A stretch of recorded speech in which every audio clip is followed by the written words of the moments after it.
संदीप आमदारकीची आता संधी मिळालेली आहे। संदीपजी डिझर्विंग कॅन्डिडेट आहेत। गेले अनेक वर्ष ते पक्षासाठी अगदी तन मन धनाने काम करतायत आणि राजकारणाबरोबर समाजकारण पण ते खूप करतात। त्याच्यामुळे त्यांना जे तिकीट मिळाले ते डिझर्व करतात। पक्षाने त्यांच्यावर जो विश्वास दाखवला त्याला ते सार्थ केला होतील।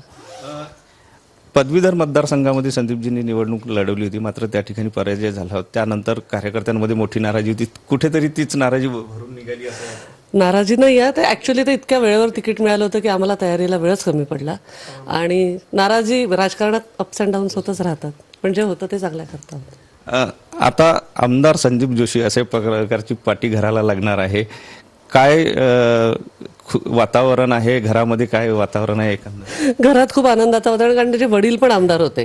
त्याच्यामुळे आमच्या नातेवाईकांना किंवा घरच्यांना तो एक आमदारकीपर्यंत पोहोचेल असा एक विश्वास जो होता तो आज त्यांनी सार्थ ठरवला असं वाटतं। कॅमेरामन सचिन सयामसह सुनील ढगे, TV9 मराठी, नागपूर।